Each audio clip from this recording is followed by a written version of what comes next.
Assalamualaikum warahmatullahi wabarakatuh. Alhamdulillahirabbil alamin.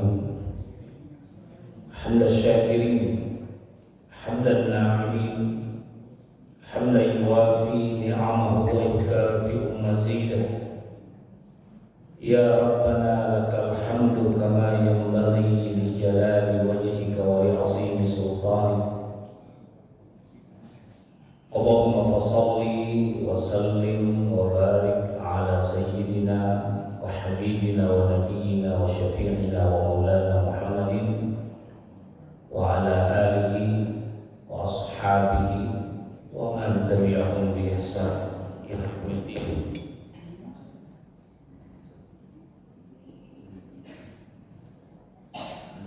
Rabbana shrah lana sudurana wa yassir lana umurana wahlul 'uqdatam min alsinatina yafqahu aqwalana. Rabbana zidna ilma warzuqna fahma wa radina billahi rabban wa bil islam dina wa bi sayyidina Muhammadin sallallahu alaihi wasallam nabiyya wa rasula. Amma ba'du. Hadirin dan hadirat majelis salat subuh yang dimuliakan Allah Subhanahu wa taala, mari kita panjatkan puji dan syukur kita kehadirat Allah Subhanahu wa taala atas segala nikmat-nikmatnya, atas segala kehendaknya, atas segala perkenannya, sehingga kita pada subuh yang mubarak ini hadir kembali untuk bersama-sama mengagungkan Allah Subhanahu wa taala, membesarkan Allah Subhanahu wa taala semampu kita membesarkannya. Kita datang untuk mengecilkan diri kita di hadapan Allah Subhanahu wa taala semampu kita mengecilkan diri kita di hadapan Allah Subhanahu wa taala sebagai bentuk hakikat ibadah. Hakikat ibadah itu adalah kepatuhan dan mengecilkan diri kita di hadapan Allah, bahwa tidak ada yang besar kecuali Allah Subhanahu wa ta'ala.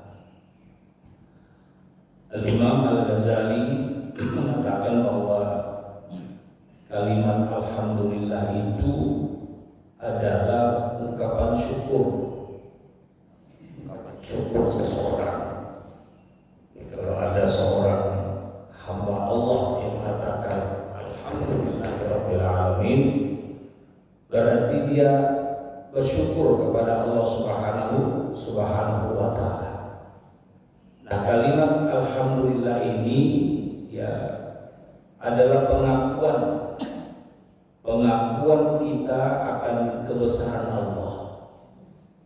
Orang yang selalu mengucapkan alhamdulillah berarti pada saat itu juga dia mengakui bahwa Allah itu maha besar, bahwa Allah Subhanahu wa taala itu maha agung. Itu yang pertama.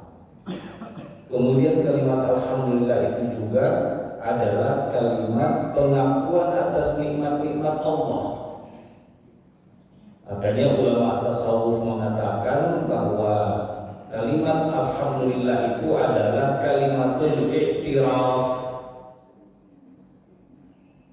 Ada betulnya kalimatul i'tiraf. Kalimatul i'tiraf itu artinya kalimat pengakuan. Kalimat pengakuan. Orang yang mengatakan alhamdulillah berarti dia mengakui bahwa makanan yang dimakannya, minuman yang diminumnya itu berasal dari Allah.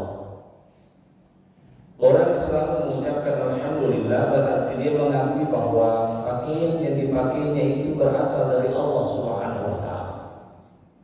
Orang yang selalu mengucapkan alhamdulillah berarti dia mengakui bahwa rumah yang ditempatinya sekarang ini berasal dari Allah Subhanahu wa taala. Apakah itu rumah sendiri, rumah pribadi, rumah kontrakan, rumah sewa dan semuanya itu dari Allah Subhanahu wa taala. Orang yang senantiasa mengucapkan alhamdulillah berarti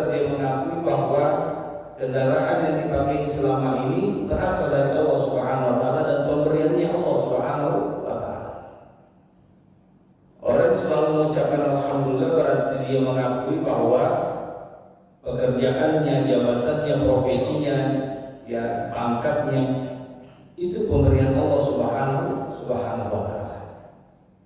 Buktinya ada orang dulu bekerja punya jabatan tapi sekarang nggak ada. Berarti bukan dia punya, yang punya Allah Subhanahu wa taala.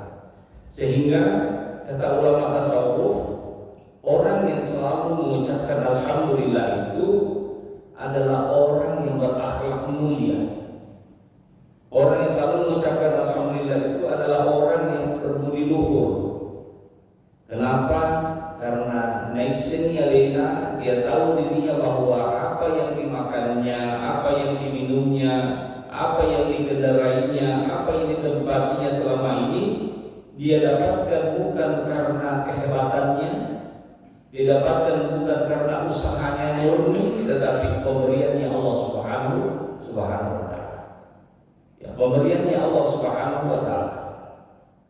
Nah, hadirin muliakan Allah Subhanahu wa taala, salawat dan salam senantiasa pula kita persembahkan kehadirat Rasulullah sallallahu alaihi wasallam, nabi dan rasul yang terakhir. Tidak ada lagi nabi dan rasul sesudah Nabi Muhammad sallallahu alaihi wasallam. Nabi Muhammad sallallahu alaihi wasallam adalah nabi dan rasul yang terakhir. Nabi dan rasul yang dimuliakan oleh Allah Subhanahu wa taala di dunia, terlebih lagi dimuliakan di akhirat. Nabi Muhammad sallallahu alaihi wasallam dimuliakan di bumi, terlebih lagi dimuliakan di dunia malaikat. Beliau ini adalah satu-satunya nabi dan rasul yang disalawati oleh Allah. Nabi dan rasul yang disalawati oleh malaikat. Allah Subhanahu wa taala menegaskan, innallaha wa malaikatahu yusholluna 'alan nabi. Sesungguhnya Allah Subhanahu wa taala dan seluruh malaikatnya, termasuk malaikat yang hadir bersama kita tadi sholat subuh, yang ikut ini sekarang ini, itu terus menerus berselawat kepada Nabi sallallahu alaihi wasallam. Oleh karena Allah dan seluruh malaikatnya terus menerus berselawat, tidak berhenti berselawat kepada Nabi, maka Allah Subhanahu wa taala juga perintahkan kita, ya ayyuhalladzina amanu shallu alaihi wa sallimu taslima. Wahai orang-orang yang mengaku beriman kepada Allah, wahai orang-orang yang mengaku beriman kepada para malaikat, wahai orang-orang yang mengaku beriman kepada Rasulullah dan mengaku mencintainya, buktikan imanmu itu, buktikan cintamu itu dengan senantiasa mengucapkan Allahumma shalli ala sayyidina Muhammadin wa ala ali sayyidina Muhammad. Itu bukti iman kita kepada Allah, bukti iman kita kepada malaikat, bukti iman kita kepada Rasulullah sallallahu alaihi wasallam. Kenapa Allah Subhanahu wa taala yang memanggil orang yang beriman untuk berselawat kepada Nabi? Dia tidak mengatakan ya ayyuhan nas, wahai manusia. Jadi Allah Subhanahu wa taala memanggil orang yang beriman untuk berselawat kepada Nabi karena hanya orang yang beriman yang mau mengucapkan Allahumma shalli ala sayyidina Muhammad wa ala ali sayyidina Muhammad. Orang yang tidak beriman kepada Nabi mustahil, tidak mungkin mau berselawat kepada Nabi, tidak mungkin. Nah, demikian juga dimuliakan Allah Subhanahu wa taala dengan perintah-perintah yang lain. Seperti ya ayyuhalladzina amanu, ya kutiba alaikumus shiyam kama kutiba alal ladzina min qablikum la'allakum tattaqun. Wahai orang-orang yang beriman, diwajibkan untuk kalian berpuasa. Kenapa? Karena hanya orang yang beriman yang mau berpuasa sesuai dengan cara yang dikehendaki oleh Allah Subhanahu wa taala. Orang kafir, orang yang tidak beriman tidak mungkin mau berpuasa sebagaimana yang diinginkan atau yang dikehendaki oleh Allah Subhanahu wa taala. Nah, hadirin dimuliakan Allah Subhanahu wa taala, pada kesempatan yang mubarak ini ya kita atau pada pagi ini kita akan insyaallah membahas ya sebuah hadis yang diriwayatkan oleh Abdullah bin Abbas radhiyallahu anhu, seorang sahabat muda yang mendapatkan doa khusus dari Nabi SAW, di mana doa itu agar beliau diberikan pemahaman dalam agama. Nah, hadis ini itu mengandung wasiat berharga dari Rasulullah. Sebentar kita bahas, hadis ini sangat berharga sekali dari Rasulullah, yang betul-betul relevan dengan kehidupan kita sekarang ini. Nah, apa poin-poin isi hadis itu? Yang pertama, poin-poin isi hadis itu adalah menjaga Allah dengan menjaga perintah dan larangannya. Menjaga Allah dan menjaga perintah dan larangannya. Kemudian yang kedua itu hakikat dari hadis itu hakikat tawakal dan bergantung hanya kepada Allah Subhanahu wa taala.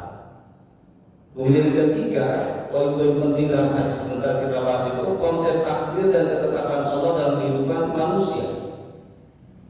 Kemudian yang keempat itu pentingnya mengenal Allah di waktu lapang dan agar dikenal juga kita nanti Allah di waktu sempit. Dan yang terakhir itu pembahasan kita nanti hubungan antara kesabaran, pertolongan Allah dan jalan keluar dari kesulitan. Nah, share dulu ini.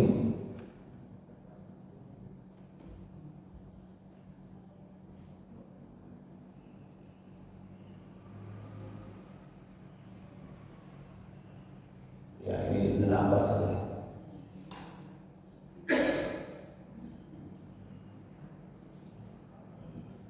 Nah, ini hadis ada di Al-Arba'in An-Nawawiyah, di kumpulan 40 hadis Imam Nawawi. Kita bacakan dulu teksnya.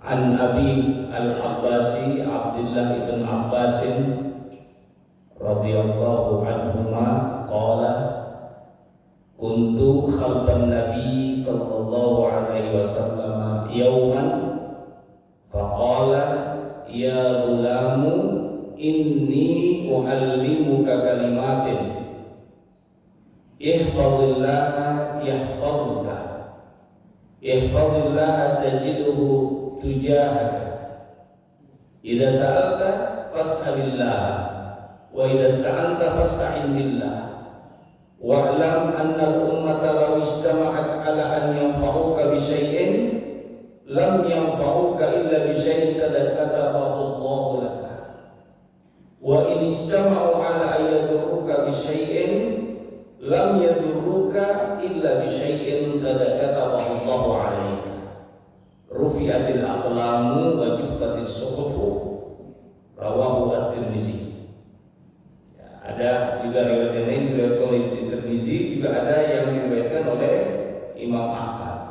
Sambungan hadis ini yaitu ihfazillah tajidhu amamaka ta'arraf ila Allah fil rakha'i ya'rifka fi syiddah wa'lam anna ma akhta'aka lam yakun liyusibuka wa ma asabaka lam yakun liyukhti'aka wa'lam anna an-nasra ma'as sabri wa anna al-faraja ma'al karbi wa anna ma'al usri yusra.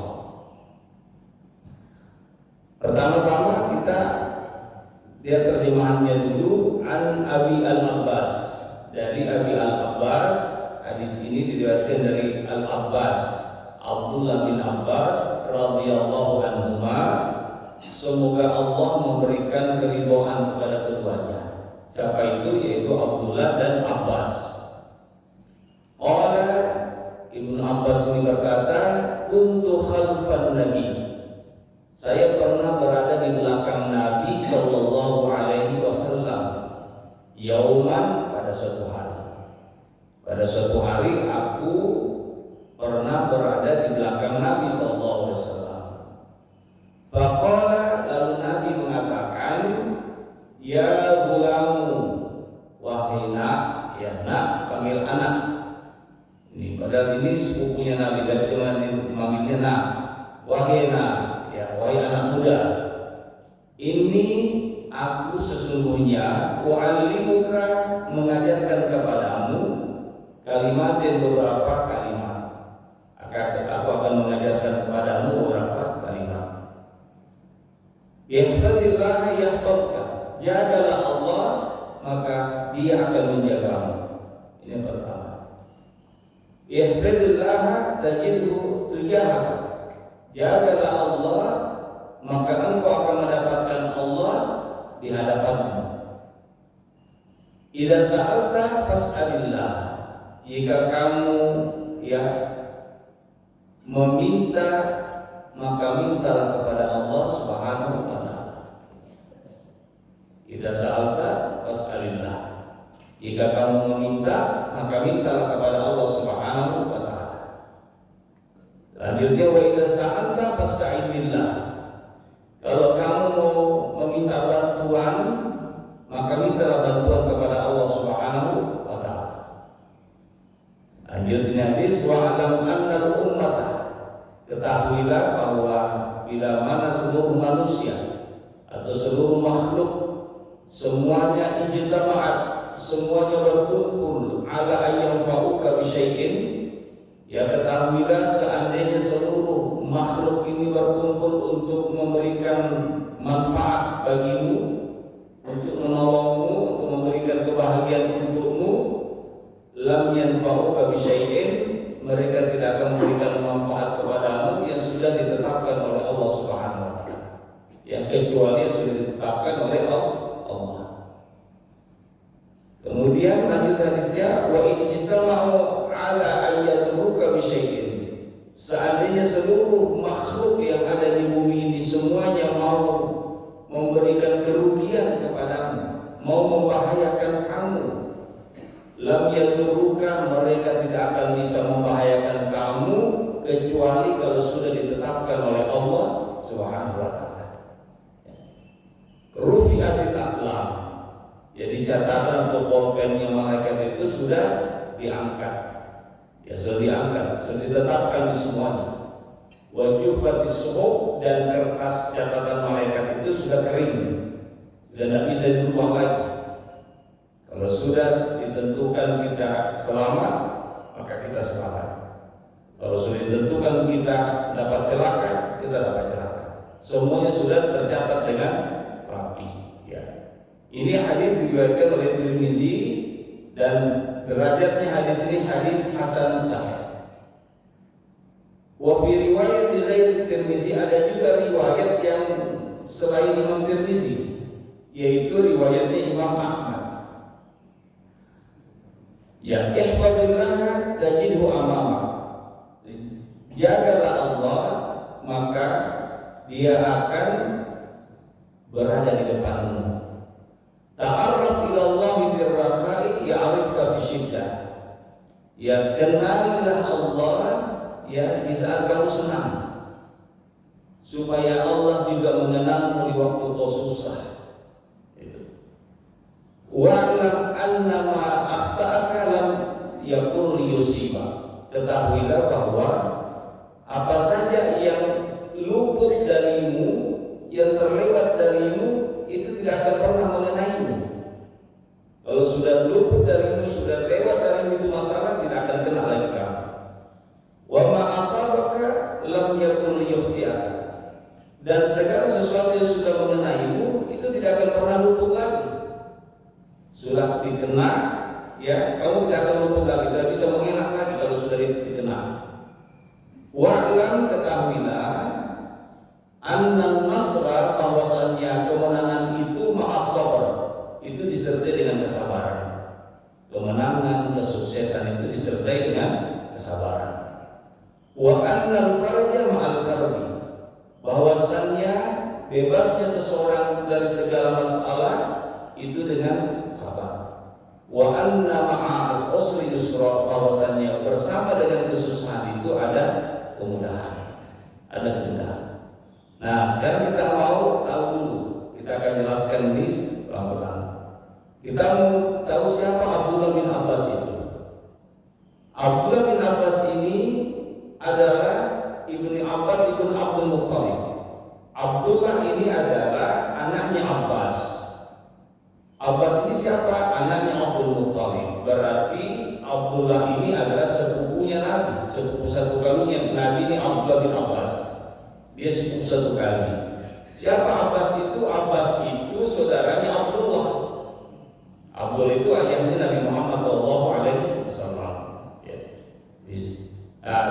Abdullah dengan Abbas ini adalah anaknya Abdul Muttalib, seorang pimpinan, seorang pemimpin yang disegani di Makkah pada saat itu. Jadi Abdullah bin Abbas ini, ya, ibnu ammi Rasulullah, adalah sepupunya Nabi Rasulullah SAW. Ulida qabla hijrah. Abdullah bin Abbas ini dilahirkan 3 tahun sebelum hijrahnya Nabi. Berarti masih anak-anak. Jadi 3 tahun sebelum hijrahnya Nabi, beliau dilahirkan di Abdullah bin Abbas. Wa huwa minal muksirin. Jadi Abdullah bin Abbas ini termasuk sahabat Nabi yang juga banyak meriwayatkan hadis Nabi. Banyak meriwayatkan hadis Nabi. Jadi perkataan Nabi, perbuatan Nabi, ya gerak dari Nabi itu banyak-banyak diriwayatkan, disampaikan kepada kita oleh Ibnu Abbas. Selain Abu Hurairah, selain Bunda Aisyah radhiyallahu anha, itu paling banyak, ya 3 orang ini. Terutama Abu Hurairah, Abdurrahman.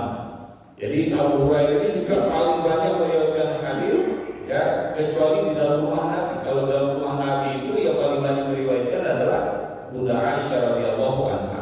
Tapi kalau di luar itu Abu Hurairah. Kenapa? Karena Abu Hurairah inilah yang selalu menyertai Nabi kemana Nabi pergi. Ya, kemana Nabi pergi, di mana Nabi duduk, di mana Nabi berjalan, di mana Nabi pergi, di situ ada Abu Hurairah. Sehingga Abu Hurairah ini betul-betul mengenal Nabi.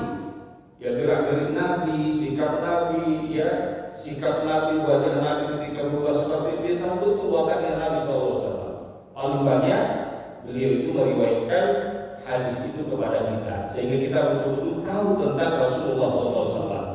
Kita tahu tentang Islam ini. Sehingga ada orang, ya, ada kelompok orientalis yang mau menjatuhkan Abu Hurairah. Nah, kalau kita menerima itu tulisan-tulisannya orang-orang Barat yang menjatuhkan Abu Hurairah ini, maka setengah dari agama kita akan hilang. Kalau kita percaya dengan omongan-omongan orang-orang kafir itu, nah, mereka banyak menjelek-jelekkan Abu Hurairah. Nah, kalau kita terima itu berarti setengah dari agama kita ini akan hilang, karena setengah dari agama kita itu diriwayatkan oleh Abu Hurairah. Ya, ada usaha ke sini. Nah, kemudian Abdullah bin Abbas ini luki bagi terjemahan Al-Quran. Abdullah bin Abbas ini digelar dengan penerjemah Al-Quran. Ya, beliau paling paham ya apa maksud-maksud Al-Quran. Makanya dikatakan sama bahar, makanya dikatakan sebagai bahrul ilm. Dia ini samudranya ilmu ini, Abdullah bin Abbas. Ya, samudranya ilmu. Ligazarati ilmihi wa huwa min ar-rasikhina fihi. Karena apa? Karena betul-betul ilmunya lautan. Ya, lautan ini Abdullah bin Abbas. Nah, kenapa bisa beliau itu sangat menguasai ilmu dalam Islam? Karena Nabi pernah mendoakan Abdullah bin Abbas itu. Apa doanya? Allahumma faqihu fid din wa 'allimhu ta'wila. Nabi pernah mendoakan khusus untuk Abdullah bin Abbas. Allahumma ya Allah, faqihhu fid din. Ya Allah, berikan dia pemahaman dalam agama, wa 'allimhu ta'wila, ajarkan dia rahasia-rahasia Al-Qur'an. Nah, kalau Nabi sudah mendoakan seorang sahabat, maka makbul itu doa. Ruwiyahu, ya, beliau ini meriwayatkan 1660 hadis dari Nabi.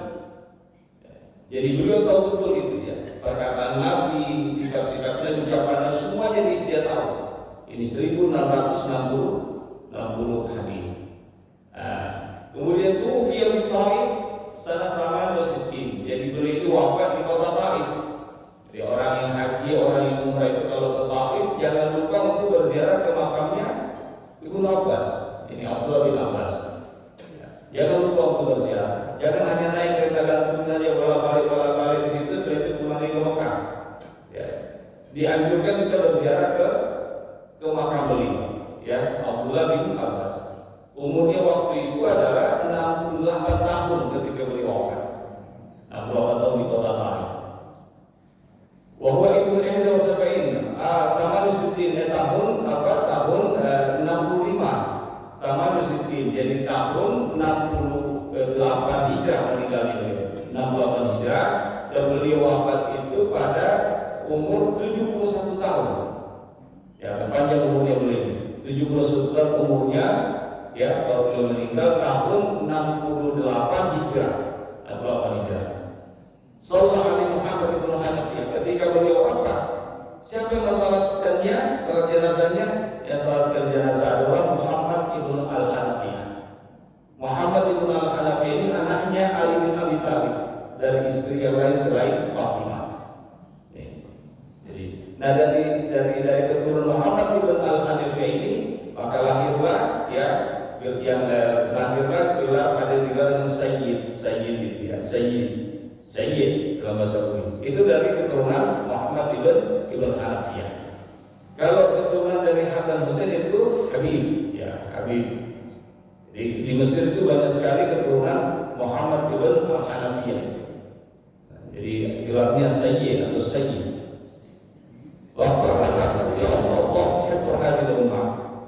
Nah, ini tentang perawi hadis ini, ya, tentang perawi hadis ini. Jadi ketika kita mengkaji hadis, kita harus tahu dulu siapa yang meriwayatkan hadis ini supaya jelas. Jangan sampai meriwayatkan hadis ini tidak jelas orangnya, ya, sehingga hadis yang dibawa itu bisa menjadi cacat.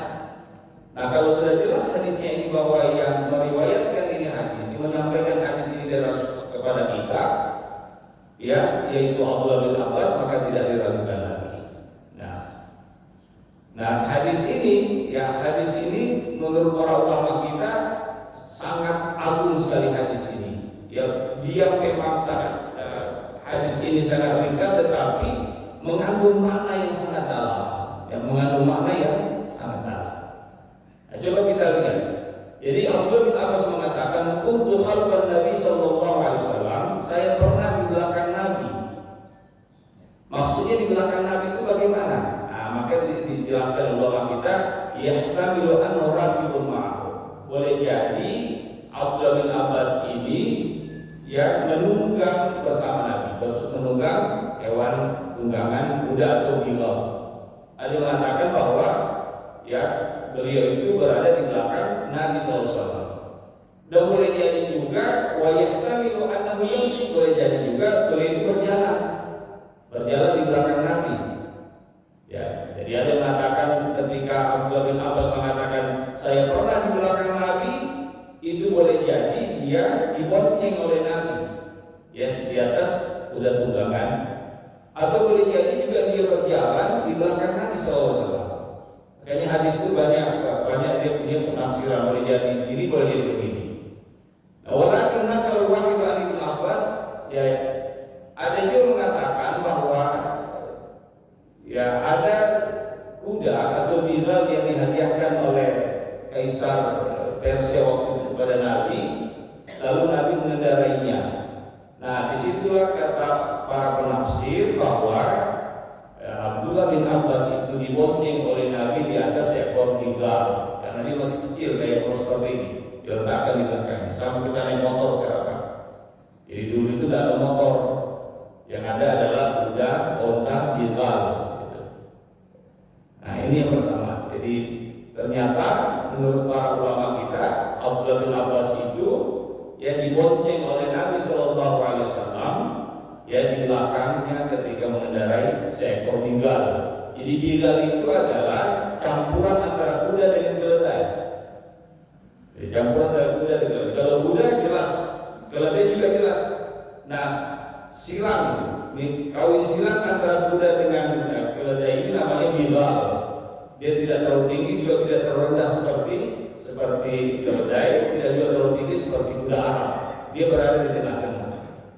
Nah, Nabi SAW tidak banyak menggunakan kuda, juga tidak menggunakan kuda, tapi di tengah-tengahnya itu. Dan ini menunjukkan kesederhanaan. Kalau orang-orang hebat pada masa itu, dia pakai kuda. Orang-orang hebat kuda.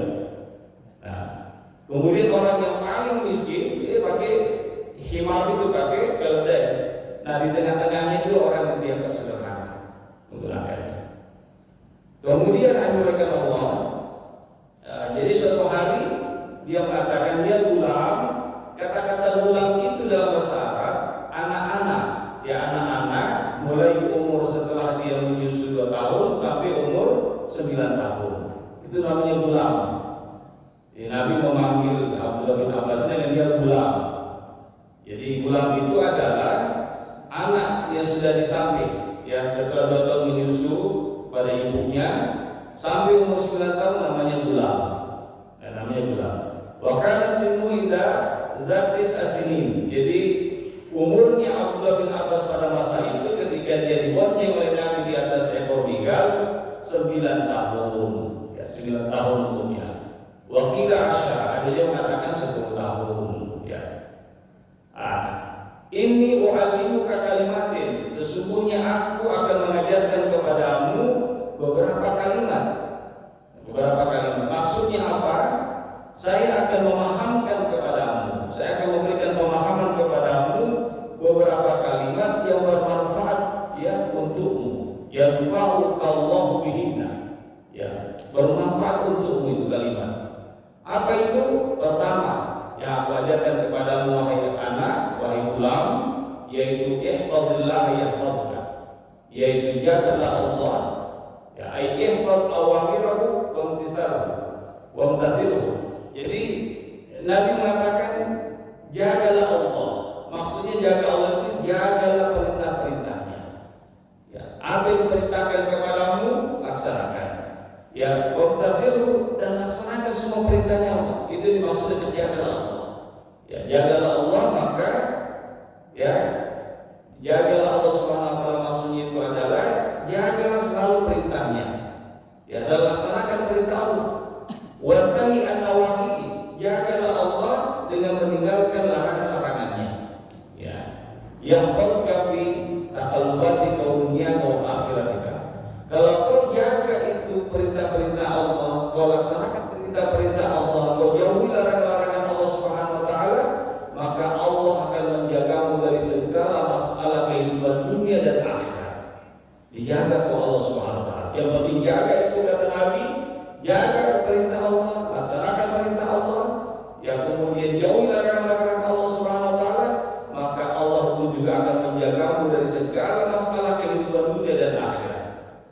Itu juga dipertegas dengan ya ayat man amila shalihan min dzakarin aw untha wa huwa mu'min falanuhyiyannahu hayatan thayyibah. Jadi hadis Nabi ini dipertegas dengan Al-Qur'an, man amila shalihan, barang siapa yang melakukan suatu amal saleh min dzakarin aw untha, laki-laki atau perempuan. Ya, laki-laki atau perempuan kalau dia melakukan amal saleh wa huwa mu'min dan dia beriman kepada Allah Subhanahu wa taala, maka kami akan siapkan untuknya kehidupan yang baik, kehidupan yang berkah, kehidupan yang diliputi dengan rahmat. Jadi di sini sama derajat kita, tidak dibeda-bedakan laki dan perempuan. Siapapun yang melakukan amal soleh, kata Allah Subhanahu wa taala, apakah dia perempuan, apakah dia laki-laki, dan dia beriman kepada Allah, maka kami akan siapkan untuknya kehidupan yang baik, kehidupan yang berberkah, kehidupan yang dirahmati oleh Allah Subhanahu wa taala.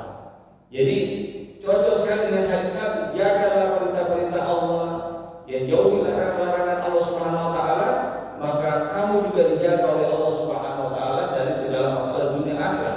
Dipertegas oleh Allah Subhanahu wa taala dalam Al-Qur'an, barang siapa yang beramal saleh dari ya laki-laki kan dia atau perempuan kan dia dan beriman kepada Allah, maka kami akan berikan dia kehidupan yang baik. Syaratnya di situ beriman kepada Allah. Ya biar kita beramal saleh, tapi kalau tidak beriman kepada Allah, tidak ada artinya di sisi Allah Subhanahu wa taala. Syaratnya itu diterima amal kita oleh Allah, iman kita kepada Allah. Jadi sehebat apapun kita menciptakan alat, menciptakan apapun yang memudahkan manusia di dunia ini, tapi kita tidak beriman kepada Allah, tidak ada dapat pahala dari sisi Allah Subhanahu wa taala, kita hanya dapatkan manfaat dunianya. Contohnya Thomas Alva Edison. Thomas semua mengenalnya. Ya, dia pencipta batu pijar. Dengan batu pijarnya itu kita bisa sholat, bisa mengaji, kita bisa mendapatkan penerangan di waktu gelap dan seterusnya dan seterusnya. Ya, tetapi apa yang sudah diberikan kepada umat manusia ini, Thomas Alva Edison tidak diberikan pahala oleh Allah Subhanahu wa taala karena dia tidak beriman kepada Allah. Lalu keadilan Allah di mana? Keadilan Allah sudah diberikan kepada Thomas Alva Edison di bumi ini, di dunia ini. Ya, dengan penemuannya itu dia mendapatkan royalti seumur hidup. Jadi semua pabrik-pabrik yang mempabrik lampu pijar itu dikasih juga kepada keturunannya. Jadi 7 keturunan terus dapat terus ini royalti dari perusahaan-perusahaan ini. Kemudian dengan penemuan balon pijarnya ini dia menjadi terkenal. Dia mendapatkan kekayaan yang tidak pernah habis di Thomas Alva Edison dan keturunannya. Itulah yang Allah berikan kepadanya sebagai bentuk apa? Ya, sebagai bentuk balasan kepadanya di dunia ini karena sudah memberikan kebaikan kepada manusia. Tapi di akhirat tidak memiliki apa? Tidak ada pahala di sisi Allah Subhanahu wa taala karena dia tidak beriman kepada Allah Subhanahu wa taala. Jadi itu jadi satu syaratnya supaya amal kita diterima oleh Allah. Mukminun kata Allah harus beriman kepada Allah Subhanahu wa taala. Ya, harus beriman kepada Allah Subhanahu wa taala. Nah, kalau kita sudah beramal saleh dan kita beriman kepada Allah, maka yakinlah Allah akan menyediakan untuk kita kehidupan yang baik. Kemudian dijelaskan di sini, wa ma yahsul lil 'abdi minal bala'i wal masa'ib bisabab tadhi'i awamirillah. Jadi apapun yang didapat oleh seseorang dalam bentuk jadi apapun yang didapatkan oleh seseorang dalam bentuk musibah, dalam bentuk bala, dalam bentuk bencana, malapetaka dan sebagainya itu disebabkan karena kita menyepelekan perintah Allah. Musibah apapun, kecelakaan apapun, semua itu karena kita menyepelekan perintah Allah, menjauhi perintah-perintah Allah.